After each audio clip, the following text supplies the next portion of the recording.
पोताए माने विनाम्रजिने वर्ष। जय बोलो आचार्य भगवान श्री कोमलचंद्र महाराज की।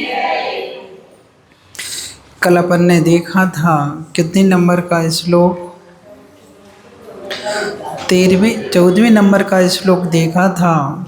और उसमें आचार्य भगवान ने कहा कितना अच्छा ध्यान का स्वरूप बतलाया था कि इस ध्यान को जब योगी जन मतलब मुनि महाराज ध्यान करते हैं तो अपनी आत्मा को देखने के लिए वो क्या करते हैं,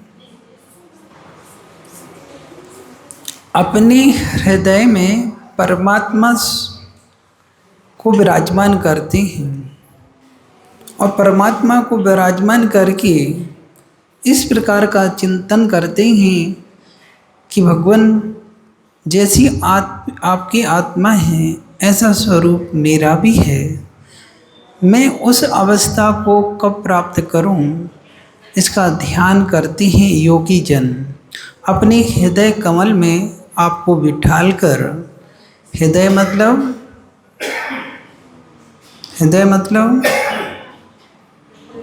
हृदय रूपी मन मंदिर में आपको विराजमान करते हैं और फिर अपनी आत्मा का जो सही स्वरूप है उसको ध्यान के माध्यम से देखते हैं। क्योंकि यदि आपको विराजमान नहीं करेंगे तो यह मन बहुत चंचल है, बहुत जल्दी कहाँ से कहाँ चला जाता है, कह नहीं सकते। इसलिए प्रभु का आलम्बन लेते हैं। जब योगी जन भी आपका आलम्बन लेते हैं तो हम संसारी प्राणी जब ध्यान करेंगे तो किसका ध्यान करेंगे बोलो? जब आपको भी किसका आवश्यकता पड़ती है? साक्षात आपकी, क्योंकि आपके स्वरूप को ही तो प्राप्त करना है। तो ये संसारी प्राणी कैसे ध्यान कर पाएंगे? फिर भी ठीक है, जितना है उतने समय तक के लिए शांत बैठ जाते हैं। तो इनमें उदाहरण के माध्यम से समझाया था, जिस प्रकार फूल की कणिकाओं के बीचों बीच उसका बीज रहता है। अब कोई कहे मन में ही ध्यान क्यों करते हैं, हृदय के बीचों बीच? तो कोई प्रश्न भी कर सकता है। तो आचार्य भगवान ने समाधान भी किया, जिस प्रकार फूल का बीज कणिकाओं के बीच में रहता है उसी प्रकार से हमारे शरीर में हृदय रूपी मन मंदिर में, जो मन मंदिर है हृदय है, वो बीचों बीच है शरीर के, है नहीं? इसलिए उसको अपन वहाँ भगवान को विराजमान करते हैं। आगे और इसके बाद जो श्लोक कह रहे हैं 15वें नंबर का, उसमें तो उसने और भी खोल दिया। क्यों? क्योंकि जो ध्यान करते हैं तो ध्यान के माध्यम से जो योगी जन, क्योंकि महाव्रतों को धारण किए हुए हैं, उस ध्यान का फल ये है कि उस ध्यान के फल के माध्यम से अनंत गुणी कर्म की निर्जरा कर लेते हैं। जो पाप का बंध किया हुआ है पूर्व भव में या जानकर इसी भव में, उन कर्मों को भोगना ना पड़े, इसलिए तो ये महाव्रत को धारण किया है। इस महाव्रत के माध्यम से भी अपनी कर्म की निर्जरा का कारण बनाते हैं। जो 28 मूल गुण हैं, यदि उनका निर्दोष पालन करते हैं तो हर समिति और हर आवश्यकों में अनंत गुणी कर्म की निर्जरा करते हैं। और फिर ध्यान रूपी तप को भी ये मुनि महाराज जब धारण करते हैं तो उस अनंत गुणी कर्म की निर्जरा में गुणित मात्रा में कर्म की निर्जरा चालू हो जाती है। इसी बात को आगे वाले श्लोक में और अच्छे से बतला रहे हैं, वो अपन समझने का प्रयास करेंगे। सभी लोग मिलकर इस 15वें नंबर का श्लोक पढ़ेंगे। ध्यान से चालू करें। और भी क्या होता है इस ध्यान की अवस्था में, यह आगे बतला रहे हैं, तो अपन समझते हैं। ध्यान से सब लोगों ने खोल लिया ना पुस्तक? 15वां नंबर का है, चालू करें। यदि नहीं दिखता है तो थोड़ा सा रोशनी और कर लेना, जिससे उनको दिखना चालू हो जाए ना। ये वाला बल्ब है, ये देख लो, सब बच्चों को दिख जाए अच्छे से, है ना। हाथ रख के पढ़ना। ध्याना जिनी से भवितो भाविना क्षणेन,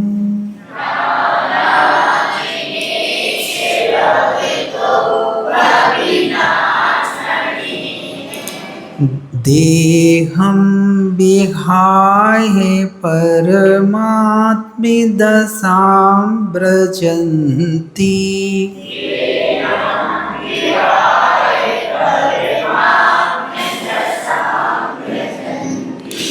तीव्रा नलादुपलभावोमपश्य लोके,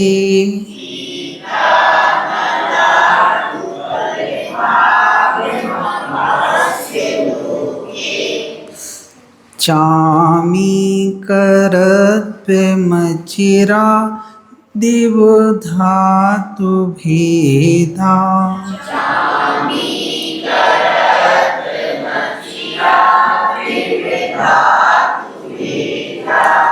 बोलो।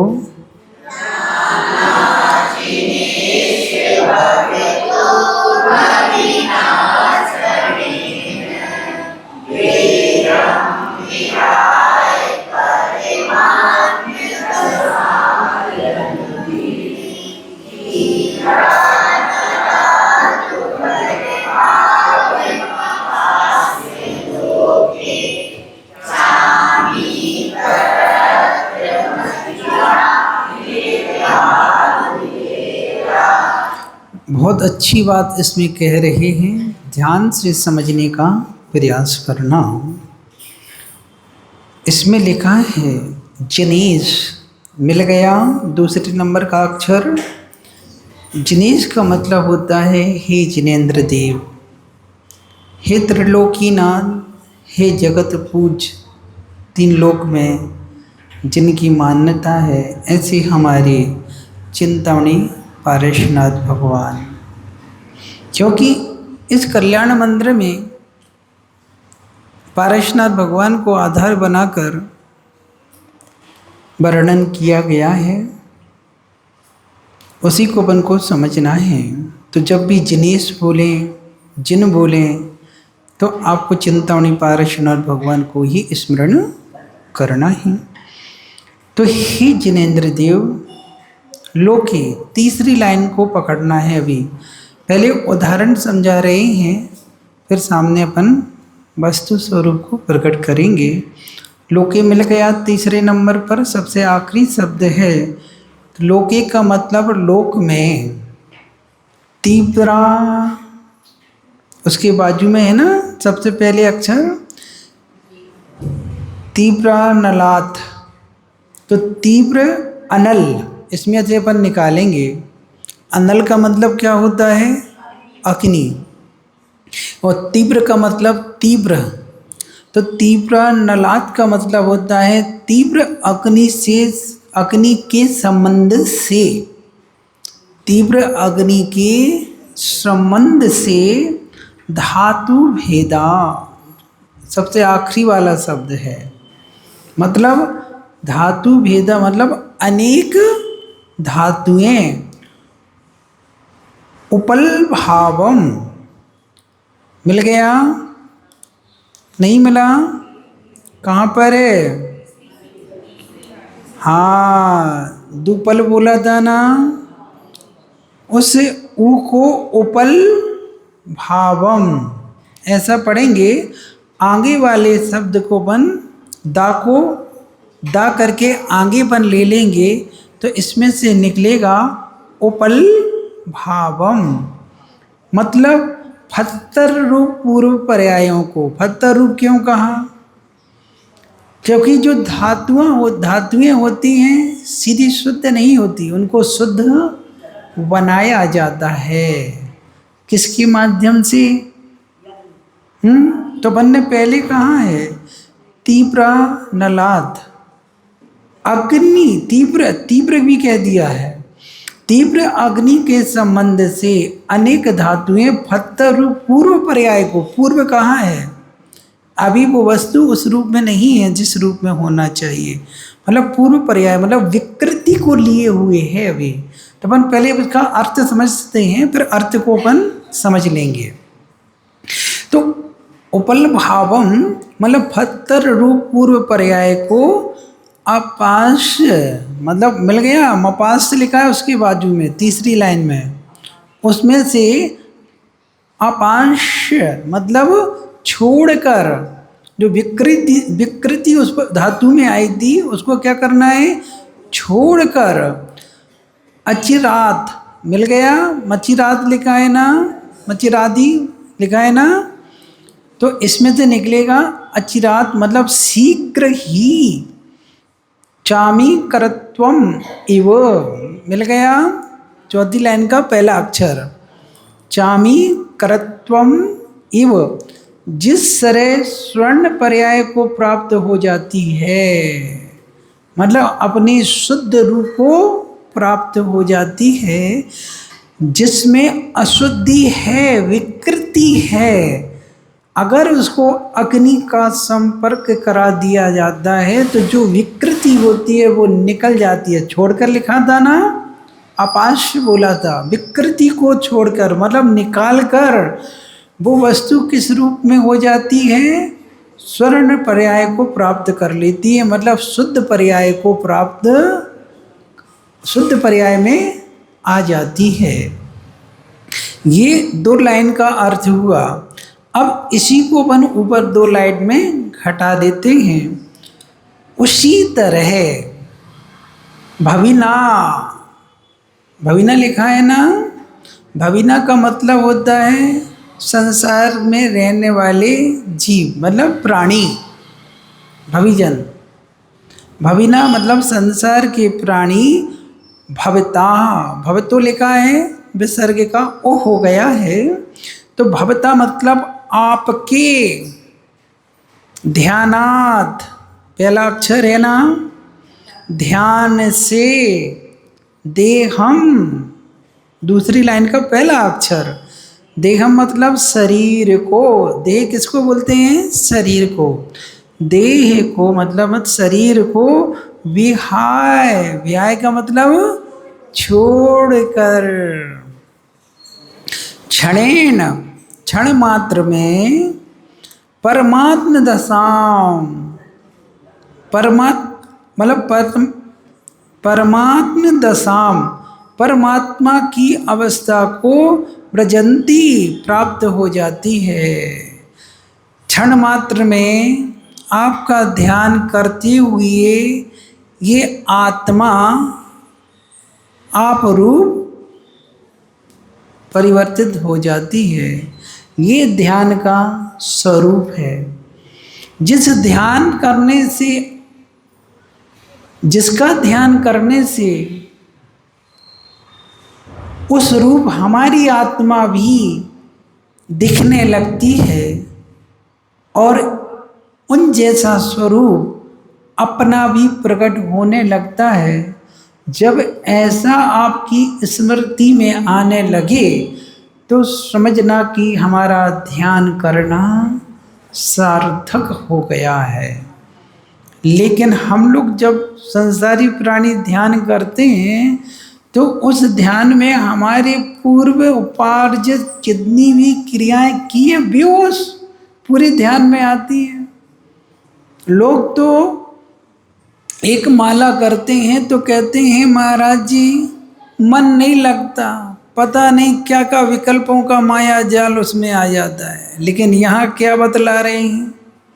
यहाँ तो जो परमात्मा का स्वरूप है वही स्वरूप मेरी आत्मा में भी झलकने लगता है। आत्मा सामने दिखने लगती है कि ऐसा ही स्वरूप है। क्योंकि अभी तक अपन संसारी प्राणी हैं, इसलिए अपन को शरीर दिखता है और शरीर को ही अपना मानकर उसका श्रृंगार करते हैं। नहीं करते? सुबह से उठकर शाम तक जब से मिला है, जब तक अंतिम श्वास नहीं मिले खत्म होगी, जब तक किसका श्रृंगार करते हैं संसारी प्राणी? इसी शरीर का श्रृंगार करते हैं। क्यों? क्योंकि अब उन संसारी प्राणी ने इसको ही अपनी आत्मा मान रखा है। क्योंकि आत्मा कभी दिखी नहीं, देखी नहीं, तो उसको कैसे समझें? किसी ने समझाया तो इतना श्रद्धान नहीं हो पाया कि वाकई में ये शरीर तो पर के निमित्त से मिला है, पर है, लेकिन मैंने कभी भी इसको पर नहीं माना, अपना ही माना। और अपना ही माना इसलिए संसार में आज तक परिभ्रमण कर रहा हूँ। और यदि इस शरीर को पर मान लेते और उस आत्मा को, सही स्वरूप को हम प्रकट कर लेते, तो आज हम यहाँ संसारी नहीं, वहाँ होते जहाँ हमारे सिद्ध परमात्मा विराजमान हैं, जिनको अपन अशरीरी कहते हैं। ऐसा ध्यान करो। तो इस श्लोक का यही अर्थ है कि हे भगवान, जैसे बिना ध्यान करे आपका सही स्वरूप प्रकट, मतलब मेरी आत्मा का सही स्वरूप मुझे प्रकट नहीं हो पाएगा, तो यहाँ आचार्य भगवान ने कहा, जिस प्रकार कोई वस्तु होती है, शुरुआत में यदि अपन सोने की बात कर लें तो सोना क्या है? क्या है सोना? पृथ्वी का है, अशुद्ध है। अभी सोना क्या है? पृथ्वी का है, खदानों से निकला है और सीधा निकलता हुआ खदानों का सोना को आप पहन लेते हो अपने गले में? नहीं पहनते ना, आज तक किसी ने नहीं पहना। पहले सुनार उसको क्या करता है? शुद्ध करता है, और शुद्ध करने की प्रक्रिया आप सभी लोग जानते हो। उस सोने को भी अग्नि में परीक्षा देनी पड़ती है। जब भी 16 क्या बोलते हो आप लोग?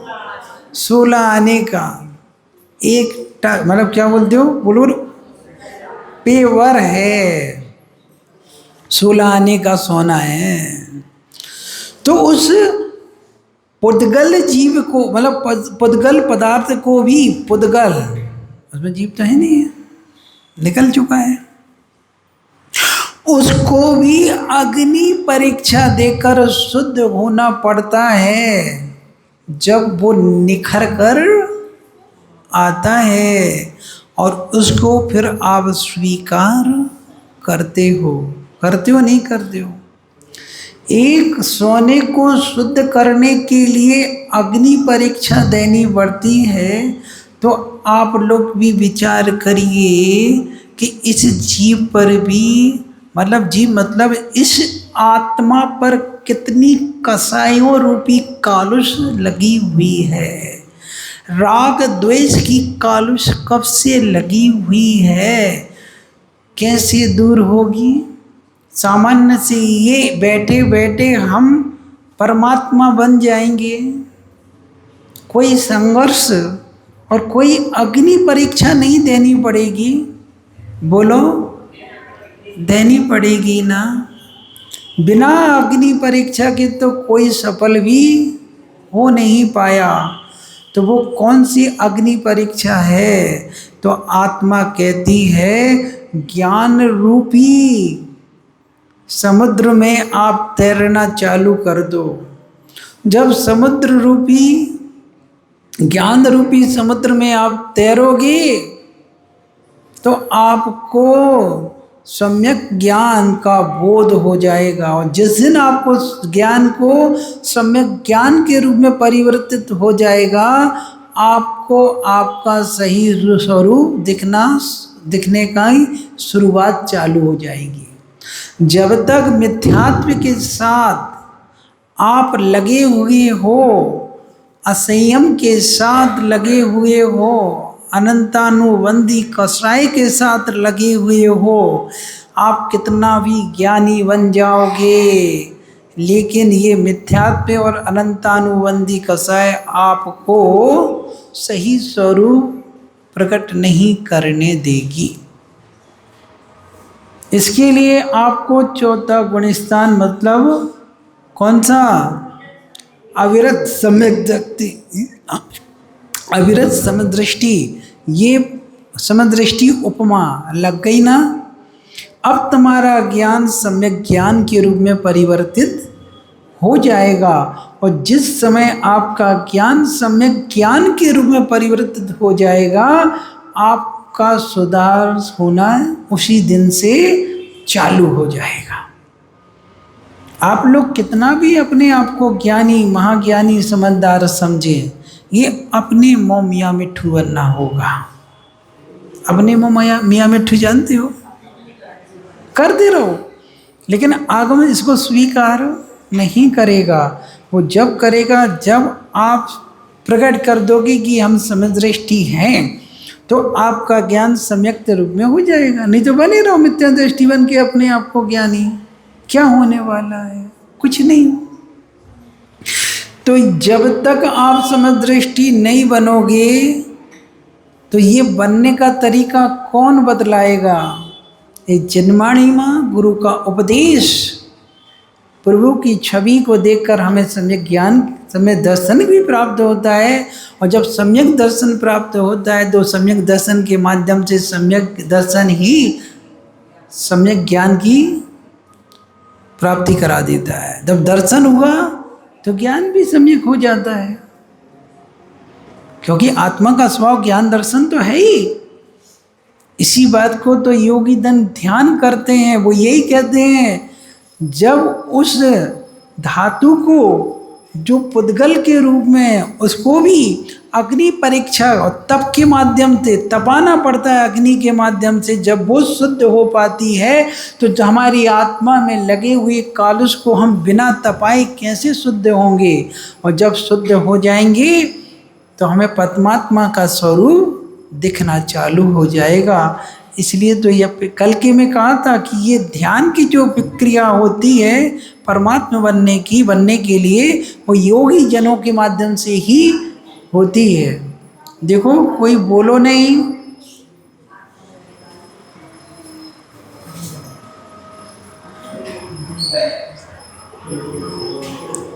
कोई बात नहीं करेगा। बात करोगे तो पाप लगता है। कोई महाराज जी बोल रहे हैं ना, जब महाराज जी बोलते हैं तो आप लोगों को सुनना है। इससे भी आपका ज्ञानावरणी कर्म का क्षय होगा। और बात करोगे तो आपका ज्ञानावरणी कर्म का बंद होगा, क्योंकि आप किसी को सुनने में अंतराय डाल रहे हो। बिल्कुल शांत बैठना है, ठीक है ना? सुनो, समझ में नहीं आ रहा है आप लोगों को? आ रहा है ना? समझना। तो इस प्रकार हमें शुद्ध होना पड़ता है। आप कोई भी चीज़ को देख लो, आप रोटी भी बनाते हो तो सीधा गेहूं को खा जाते हो क्या? उसमें भी आप मेहनत करते हो। क्या करते हो? उसको धोते हो, पीसते हो, बीनते हो, पीसते हो। तो पीसने के बाद जो आटा है उसको ही खा जाते हो? नहीं खाते ना। उसके बाद भी क्या करते हो? उसमें अपनी मात्रा के अनुसार पानी, नमक, मौन जिसको बोलते हैं, देते हो। और तो पानी और मौन देने के बाद क्या होता है? लेव बोलते हैं, क्या बोलते हैं? लोई बना लेते हो, बत्ती बोलते हैं, बना लेते हो। तो क्या ऐसे ही खा जाते हो? नहीं खाते ना। उसको व्यवस्थित संस्कारित करते हैं। उसको व्यवस्थित संस्कारित करते हैं, बेलते हैं। तो कैसी भी बेल दो, कहे बेलने से तो मतलब है नहीं, ऐसा बेलते हैं, ऐसा बेलते हैं कि बिल्कुल गोलाई अपने आप आ जाती है। क्यों? हाथों के संस्कार इतने हो गए बेलते बेलते कि बात भी करते रहो तो वो सीधी बनेगी। तुम टेढ़ी बात भी करते रहो लेकिन रोटी सीधी बने नहीं बनेगी, है ना। और रोटी बिल्कुल एक सी बनेगी, ऐसा नहीं कहीं मोटी कहीं पतली बेलो। और यदि आपने कहीं मोटी और कहीं पतली बेली तो समझ लेना रोटी तो सिक जाएगी लेकिन फूलेगी नहीं। और रोटी जब तक नहीं फूली तो समझ लेना कहीं ना कहीं उसमें विकृति है। क्योंकि रोटी जब भी फूलेगी, व्यवस्थित फूलेगी, तो जब भी फूलेगी जब दोनों पल्ले एक जैसे होंगे। रोटी का आप लोग ध्यान रखो, कच्ची नहीं होना चाहिए और फूलना चाहिए और दोनों पल्ला खुलना चाहिए। हवा भर के हवा निकलना चाहिए उसकी, समझ रहे ना। हवा जानते हो, हवा जब ही भरेगी जब दोनों तरफ से व्यवस्थित होकर फूलेगी, जब ही हवा निकलेगी, नहीं तो नहीं निकलेगी। और उसके दोनों पल्ला एक जैसे होना चाहिए। एक मोटा रहता है आप लोगों का, एक पतला रहता है। पहले के समय में दोनों एक जैसे होते थे, समझ रहे ना। इसका ध्यान रखना। और उसको बनने, अभी ये तो बन गई रोटी, अभी जो बनाना है, यदि उसको बनाने कच्चा बेलने के बाद रोटी तो बन गई, कहते हैं रोटी बेल ली, क्या बेलने के बाद खा लेते हो? उसको अग्नि में, तवा के ऊपर उस रोटी को भी संघर्ष करना पड़ता है। गरम गरम, ठंडे तवा में, मतलब उसको भी तपाया जा रहा है, गरम किया जा रहा है। और इतने में भी तुम्हारी आत्मा को शांति नहीं पहुंचा,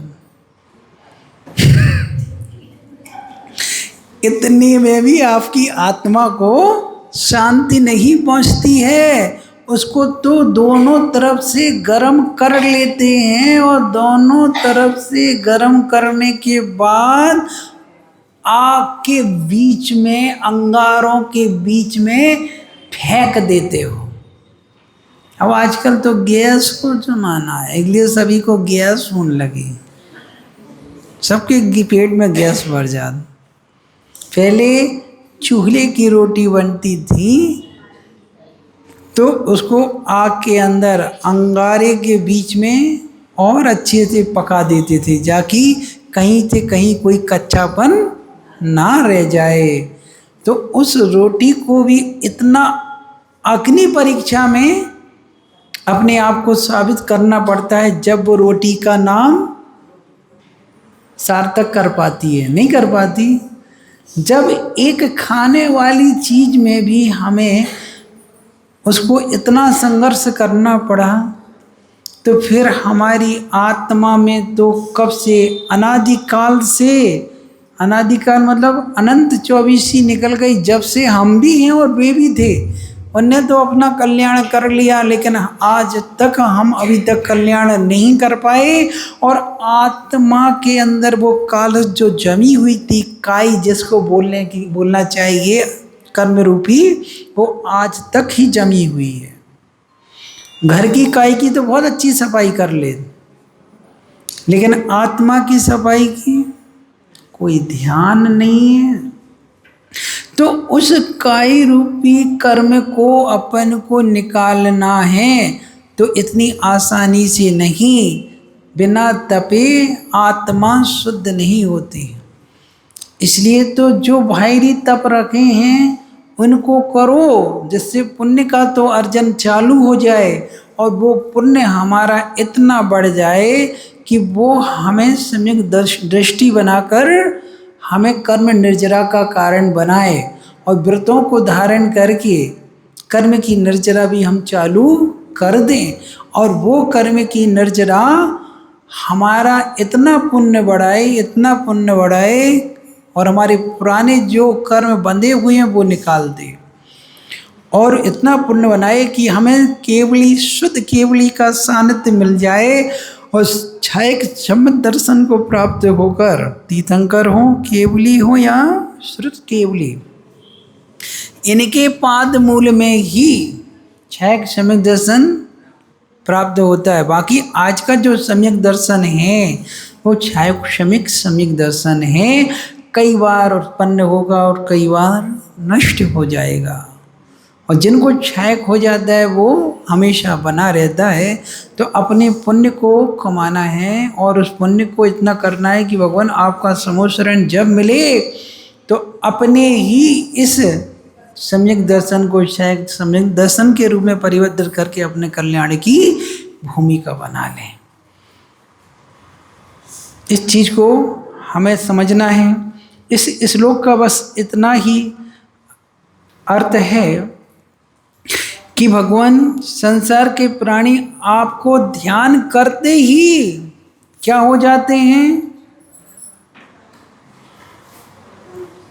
क्या करते हैं? संसारी प्राणी नहीं, संसारी प्राणी में आप अपने आप को नहीं लगाना। यहाँ बात अभी जो ध्यान की मुद्रा में ध्यान कर सकते हैं, मुनि महाराज की बात चल रही, क्योंकि अभी हम लोग भी तो संसारी है ना, नहीं है? हम लोग भी संसारी हैं, और हम तो भगवान भी संसारी हैं, संसार में हैं, लेकिन संसार से बहुत ऊपर उठ गए, वो हमारे दृष्टिगोचर नहीं हो सकते। समझ रहे ना कि उनने 4 घातिया कर्म को नष्ट कर दिया है, अभी 4 आघाती कर्म और नष्ट करना है, इसलिए वो भी संसारी हैं। कोई जब तक कर्म लगे हैं, जब तक संसारी ही माने जाते हैं। आयु, नाम, गोत्र और वेद, ये अभी उनके लगे हुए हैं, और अभी तो हमारे 8 लगे हैं। तो ये संसारी प्राणी मतलब हम मुनि महाराज आपका ध्यान करके शरीर को छोड़कर, मतलब अपने कर्मों, ध्यान के माध्यम से कर्मों की निर्जरा करके शीघ्र, अति शीघ्र किस रूप हो जाते हैं? आपके रूप स्वरूप, हमारा स्वरूप हो जाता है। और यहाँ तो उदाहरण आप लोगों को इतने सारे हमने बतला ही दिए। तप के माध्यम से, ध्यान के माध्यम से ही कर्म की निर्जरा का सबसे ज़्यादा कारण है। तत्वाद सूत्र में आप लोग पढ़ते हो ना, ध्यान के लिए तपसा निर्जरा च, पढ़ते हो? तप के माध्यम से कर्म की निर्जरा होती है। तब क्या है? एकाग्र चिंता निरोधो तपः, नहीं कहा है? ध्यान ये भी तो तप है ना। और 6 प्रकार के बाहरी तप रखे हैं और 6 प्रकार के अंतरंग तप रखे हैं। मालूम है ना आप लोगों को? ये बाहरी तप दिखने में आते हैं, अंतरंग तप भी दिखने में क्यों नहीं आते? प्रायश्चित भी होता है, आदमी अपना लेता है, प्रायश्चित है, विनय है, वैयावृत्ति है, स्वाध्याय है, ध्यान है, नहीं आता, लेकिन अपना निजी है। ये कौन से तप हैं? अंतरंग तप हैं, नहीं है? प्रायश्चित, विनय, स्वाध्याय, वैयावृत्ति, ध्यान, जो ये सब अंतरंग तप हैं। और बाहरी तप में कौन से लिए?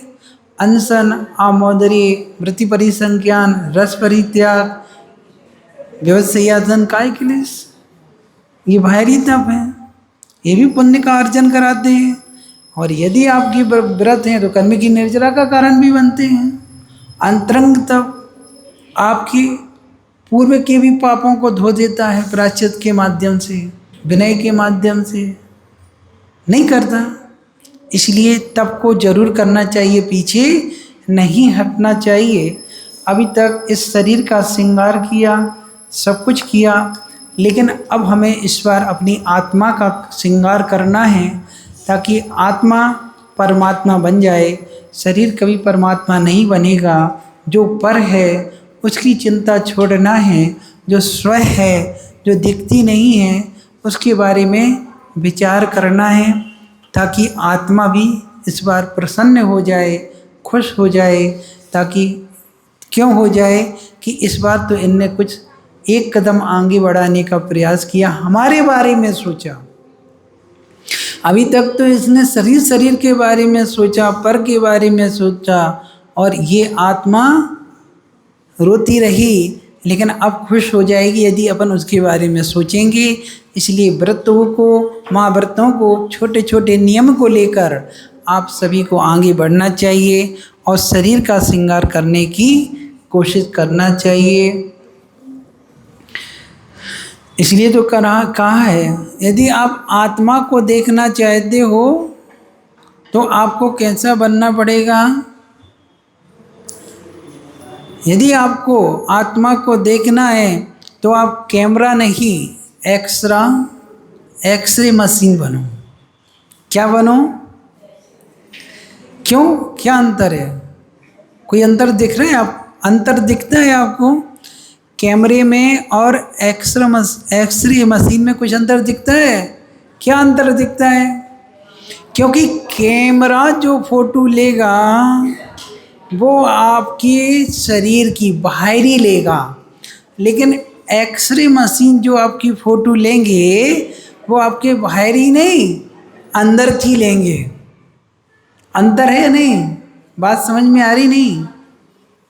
तो क्या बनना है?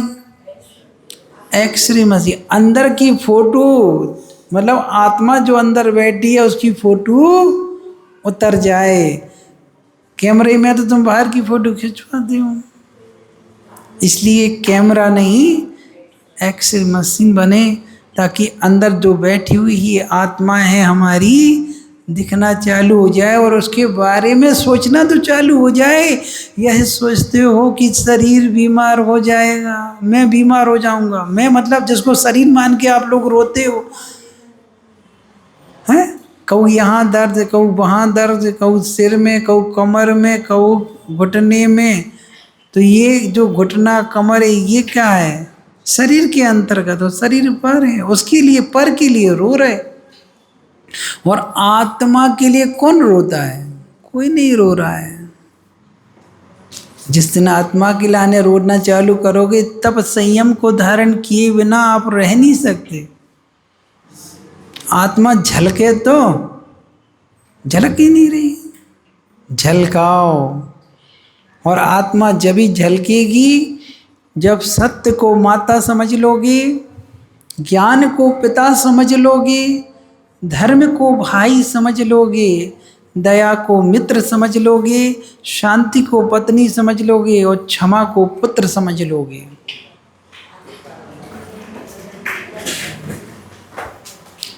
सत्य को माता, ज्ञान को पिता, धर्म को भाई, दया को मित्र, शांति को पत्नी और क्षमा को पुत्र। इस 6 ये ही संसारी प्राणी को सुख देने वाले हैं। अगर इसको उसी रूप में मानोगे तो ये दुख देंगे, क्योंकि ये यही संयोग से मिले हैं। कौन? माता, पिता, भाई, मित्र, पत्नी और पुत्र सब संयोग से मिले हैं। यदि इसको इस रूप में स्वीकार करोगे तो दुख देगा, और यदि माता को सत्य के रूप में, क्योंकि सत्य का बोध कराती है संस्कारों के माध्यम से, तो माँ, पिता आपको ज्ञान के अर्जन के लिए हमेशा तैयार करवाता है कि बेटा ज्ञानी बन जाए यदि अपना भविष्य चाहता है तो। और भाई को धर्म के रूप में कि भाई का प्रेम भाई जैसा बना रहे, राम लक्ष्मण जैसा, भरत शत्रुघ्न, मतलब चारों भाइयों का आप देख लो कितना घनिष्ठ प्रेम था। युधिष्ठिर को देख लो, 5 पांडव में कितना प्रेम था। तो ये प्रेम जब ही हो सकता है जब धर्म का आचरण आपके जीवन में हो। बिना प्रेम का, आपस में सामंजस्य का, वात्सल्य के हुए बिना धर्म जीवन में आ ही नहीं सकता। संक्लेश परिणाम में रहकर अधर्म को तो कर सकते हो, लेकिन धर्म नहीं कर सकते हो। प्रेम वात्सल्य जहाँ रहेगा वहाँ धर्म तो विराजमान पहले से रहेगा, याद रखना। और मित्र को दया, क्योंकि संकट के समय मित्र ही अपना सहयोगी होता है। विषम परिस्थिति में मित्र ही अपना साथ निभाता है। इसलिए दया, हमेशा सामने एक दूसरे के प्रति कृतज्ञता व्यक्त करते रहो। और पत्नी शांति चाहते हो तो पत्नी ऐसी हो कि दिन में भी लालटेन के लिए कहे तो मना ना करे, दिन में भी लालटेन जलाने के लिए कहे तो चुपचाप जला कर लेकर रख दें। ये ना के ये तो आधे हो गए का, अब पूरा शब्द हम ही कहें तो आप लोग भी व्यक्त कर दो उन लोगों की लाने कि ये तो पागल हो गए भैया, पता नहीं कहाँ इनको भूत मूत तो नहीं चढ़ गए कि दिन में भी लालटेन लाने के लिए कह रहे। पता नहीं पी के तो नहीं आए। इतना सूर्य के प्रकाश के उजाला में भी इनको समझ में नहीं आ रहा लालटेन के लिए कह रहे। नहीं, यदि ऐसी शांति को धारण करने वाली पत्नी यदि आपको मिल जाए, जरूरी है कि उजाले में लालटेन की आवश्यकता नहीं पड़ती। अगर उस उजाला से अंधेरे रूम में जाना पड़े तो क्या करना है? तो आप बहस क्यों कर रहे भैया? आप लाके दे दो ना। क्योंकि एक वस्तु को एक ही रूप में नहीं देखा, कई रूप में देखा जाता है। अगर एक रूप में देखोगे तो एकांत हो जाएगा। एकांत अपना धर्म नहीं है, अनेकांत है। एक वस्तु को कई रूप में अपन देख सकते हैं। अब मैं बोलूं तुम्हारे पति हैं, आओ, तो क्या किसी के पिता भी हैं क्या? वो किसी के चाचा भी हैं, किसी के बड़े पापा भी हैं, किसी का भतीजा भी है, किसी का पति भी है, किसी का भाई भी है? नहीं है। यहां तो स्वीकार कर रहे। जब यहां स्वीकार करो तो एक वस्तु को कई रूप में देखें। इसी का नाम तो अनेकांत है, और अपना धर्म तो अनेकांत में ही है। यदि ऐसी पत्नी आपको मिल जाए तो समझ लेना शांति देने वाली है। और काली देवी बन जाए, सूर्पनखा बन जाए तो अशांति ही मिलेगी। इस चीज को ध्यान रखो। इसलिए पत्नी शांति को पत्नी के रूप में, और क्षमा को पुत्र को क्षमा, इसको बनाओ तो जीवन में आनंद ही आनंद है। और नहीं तो फिर जैसी चल रही चलन दो। इसलिए अपने जीवन को संभालने का प्रयास करो। जीवन बहुत कीमती है। अच्छी योगी जनों ने भी ध्यान करके कर्म की निर्जरा को क्षण मात्र में खत्म किया है। ऐसी भी कई गाथाएं हैं। प्रवचन सार की चारित्र चूलिका में आचार्यों ने कितना अच्छा कहा है। कोई बातें मत करो, 2 मिनट और हैं कि प्रवचन सार की चारित्र चूलिका में आचार्य भगवान ने कहा कि ध्यान करने वाले मुनि महाराज को ज़्यादा समय नहीं लगता। 2-3 गुप्ती के धारक हुआ करते हैं। तो कौन सी गाता है? जम अन्नानी कम्मम खवेट भव से सहस्र कोडियम नमनानी तिहिम गुत्तो खवेई उषा समेत तेणे। इसका मतलब यह है कि अज्ञानी जीव जिस कर्म को लाखों करोड़ों पर्यायों द्वारा, लाखों करोड़ों पर्यायों के द्वारा अपने कर्मों को खपाता है। तीन गुप्तियों से गुप्त आत्मज्ञानी जीव उस कर्म को उच्छ्वास मात्र में, उच्छ्वास समझते हो, लेने को उच्छ्वास और छोड़ने को श्वासोश्वास, छोड़ने को श्वासोश्वास, लेना और छोड़ना। तो यहाँ छोड़ा नहीं है, क्या कहा, उच्छ्वास मात्र में खपा देते हैं, मतलब नष्ट कर देते हैं। तीन गुप्ति के धारक मुनिराज, मन गुप्ति, वचन गुप्ति और काय गुप्ति। ऐसे उच्छ्वास अकेले कितना समय लगता है, बस लाखों करोड़ों कर्म जो पर्यायों के कर्म नहीं, पर्यायों के कर्म को एक उच्छ्वास मात्र में खपा देते हैं। ये है ध्यान की महिमा। और हम उतनी पर्यायों में जाकर, उतने समय रहकर, उन कर्मों को भोगकर फलों को फिर निपटाएंगे, ख़त्म करेंगे धीरे धीरे करके सविपाक निर्जरा के माध्यम से। और यहाँ ध्यान के माध्यम से अविपाक निर्जरा करके कर्मों का क्षय कर रहे हैं। तो ऐसे ऐसे ज्ञानी महाराज हैं हमारे यहाँ। इसलिए आत्मा का श्रृंगार नहीं, किसका श्रृंगार करना है,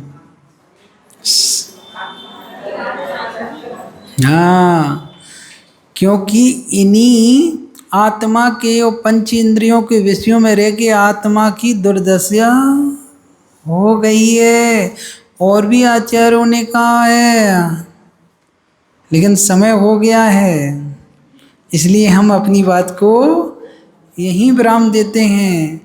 लेकिन एक बात जरूर कहेंगे कि अपने आप को संभालने का प्रयास करो। बहुत हो गई दुनियादारी, अब अपने आप को भी देखना है, अपना कर्तव्य निभाओ, कर्तव्य बुद्धि करो, कर्तव्य बुद्धि ना लगाओ, और जितना समय देना है उसको दो, और फिर अपने आप में भी लग जाओ। ये नहीं बोलो पानी गिर रहा है, घर गृहस्थी है तो धर्म ध्यान छूट जाए। धर्म ध्यान किसी कारण से, किसी कंडीशन में नहीं छूटना चाहिए, क्योंकि आत्मा का भोजन है और आत्मा का भोजन ज्ञान है। और आत्मा को भोजन नहीं कराओगे तो आत्मा तड़पेगी। शरीर के भोजन के लिए तो आप सुबह से शाम तक लगे रहते हो, आत्मा के भोजन के लिए तड़पना चाहिए। जब भूख लगती है पेट को, शरीर के लिए, तो तड़पते हो, चिल्लाते हो, लड़ाई करते हो। तो आत्मा के भोजन के लिए भी लड़ाई करना चाहिए। आपको आना है तो आओ 6 बजे के बाद, नहीं तो अपने हाथ से उठा के खाओ। हाँ, मौका मिला है। अभी बाजार का दिन चल रहा है। बाजार का दिन मतलब बाजार के दिन कमाई ज़्यादा होती है ना, तो चौमासे में भी बाजार का दिन चल रहा है, रोज कमाई हो रही है पुण्य की। बाजार का दिन नहीं समझते, विशेष कमाई होती है, विशेष ग्राहक गांव के यहाँ वहाँ आते हैं। अरे दूसरे गांव से हम लोग भी आ गए भैया, कमाई कर लो पुण्य की, हैं? आत्मा का भोजन कराओ। आत्मा स्वस्थ रहेगी तो मस्त रहेगी, और आत्मा यदि बीमार हो गई तो तुम्हें टेंशन प्राप्त करा देगी। इसलिए किसी ने कहा है, गम खाने से आत्मा स्वस्थ होती है। क्या? गम खाने से, गम मतलब कोई कितना भी सुना दे, सुना दो, धैर्य रखो। 4 बातें बोलोगे तो तुम नए नवीन करने से बन जाओगे। इसलिए गम खाओ, कहते ना गम खाओ तनक। तो गम खाने से आत्मा स्वस्थ होती है, और कम खाने से शरीर। ज़्यादा खा ले तो डकारे यहाँ हैं, पाचन नहीं हो तो बीमार हो जाओ। कम खाओगे तो जल्दी पाचन हो जाएगा। इसलिए कम खाने से शरीर स्वस्थ होता है, और नम जाने से व्यवहार, नम जाने से मतलब समझते हो, झुक जाने से, सहनशीलता आ जाए, झुक जाओ। तो झुकने से व्यवहार सुधर ज़्यादा है, इसको ध्यान रखो, ठीक है। नहीं सुनाना तो और भी बातें थी, लेकिन समय बहुत हो जाएगा, देखेंगे। आज इतना ही रखते हैं। जय बोलो महावीर भगवान की।